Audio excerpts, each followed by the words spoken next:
madaxweyne ku-xigeenka jamhuuriyadda Somaliland mudane Cabdiraxmaan Cabdilaahi Ismaaciil Saylici ahna gudoomiyaha guddida u diyaargarowga iyo koortaga xanuunka coronavirus COVID-19 ayaa xog waran warbaahinta ku siiyay qasriga madaxtooyada Somaliland waxa uu ku sheegay in bisha barakeysan ee Ramadaan la joojiyay qaadkii dalka iman jiray taas oo looga gol leeyahay si kor loogu qaado barnaamijyada wacyigelineed iyo in bulshadu ay ka dheeraato waxyaabaha lagu kala qaadi karo xanuunka COVID-19 guddida u diyaargarowga iyo koortaga xanuunka COVID-19 iyo ganacsada qaadka ee Somaliland ayaa isla qaatay go'aanka lagu joojinayo 25 maalmood qaadkii iman jiray dalka jamhuuriyadda Somaliland waxaan isla go'aansanay oo nala qaateen runtii oo kuna mahadsan yihiin in qaadkii ganacsigiisii muddo 25 maalmooda oo ka bilaabanta maalinta Axadda oo bishu tahay 26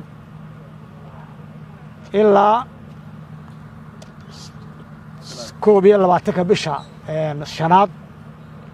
oo ah 2 cisho ka hor ciidda muddo 25 maalmooda inaan jaadka jaad Somaliland laga ganacsan lana keeni karin ayaa isla qaadan runtii waxaan markaa leenahay dhammaan maamulada gobolada iyo degmooyinka iyo dhammaan ciidamada kala duwan ee amniga Somaliland ka shaqeeya laga bilaabo maalinta Axadda cidkii lagu arko in jaad ganacsi soo gelinayso ama jaad soo gelinayso nooc doona haadee dalka soo gelinayso waxaad ku amran yihiin ama la farayaa in gaadiidka iyo jaadka gaadiidkana hanti qarniyo la wareegaan jaadkana maalinta laga bilaabo in la gubo waana dalka ku soo gelin sharci darro ku soo gelin cidda wadatana sharciga la horgeyn doonaa arrintaa waxaan ku adkeynaa dhammaan hay'adaha amniga iyo maamulada gobolada iyo degmooyinka in amarkaasi laga bilaabo Axadda ay fuliyaan iyaga oo aan ka digayno maadaama dadkii ka ganacsanayay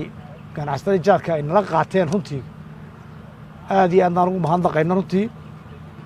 cidda kale ee waxaa wax ka hoos bilowdaa wixii dhibaato soo gaadho iyagaa isku qaba hadhowraya laga ciyeyna ka maartay ka calacalin sharciga la horgeynayo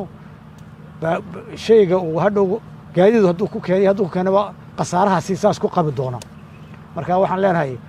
ummadda reer Soomaaliya meel joogtaba waxaan isla garanay ganacsadaasi inaan ka wada shaqeyno sidii looga hortagi lahaa qudhooda oo farsamahan xukuumadda kaliya fulinta kuma eeka waxay nala qaateen ganacsadaasi inay waliba bisha ay diyaar u yihiin